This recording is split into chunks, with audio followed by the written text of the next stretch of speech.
look at your racket, taking it back, when you guys hit it, you have your racket face too open.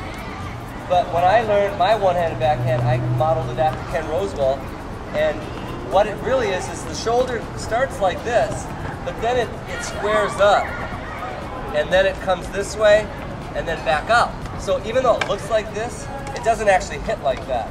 Originally, when I first picked up a tennis racket at the age of 12, I had a two-handed backhand. But watching television one day, I saw Ken Rosewall hit a one-handed backhand slice. I immediately switched for some reason, and I have been happy ever since.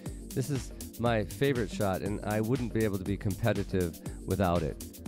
The unique thing about Rosewall's backhand was his almost perpendicular contact point. As a result, he could hit it completely flat or hit it with underspin.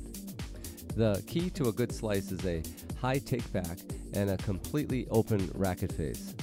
However, when you bring the racket down and forward, it will close and then open again slightly at the contact point.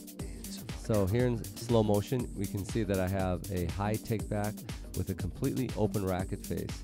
But as I start the forward swing, the racket will close down again and then open up right at contact, and my arm is completely straight. Now, because I'm not stretching out wide for this shot, I can tilt my front shoulder down a little bit, which gives me a good line of power through using linear momentum. There are many variations to the backhand slice. However, the best ones start with a full shoulder turn, the weight on the back foot with a high takeback. Next, the arms straighten with the body weight moving forward by stepping into the ball. Now let's watch the swing path of these students. It's tough to see from this angle, but this student could use more shoulder turn. Next, at this stage of the forward swing, the elbow should be perfectly straight, and her elbow is bent.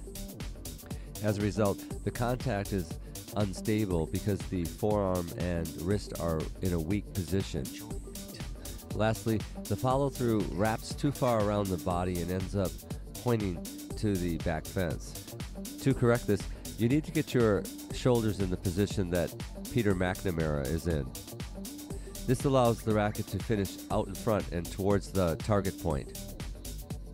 So, if we look at the split screen of our student here and myself, we can see the similar situation of the elbow bent and the excessive follow-through across the body. But if we look to the right of the screen, we can see there's a much more forward lean and a forward follow-through. Keep in mind, these are all two-handed backhand junior players who are not accustomed to hitting one-handed backhand slices. But the similarities in all their strokes are much the same.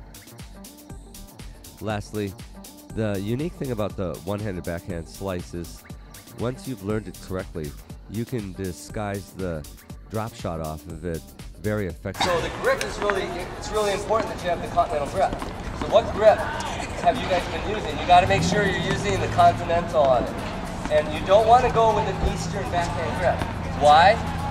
If Lumia feeds this in, I can't square up my racket. So some of you might be thinking that the Eastern backhand grip would work, but how do you get it to square up? It can't. The wrist can't. It locks out here and it can't keep going.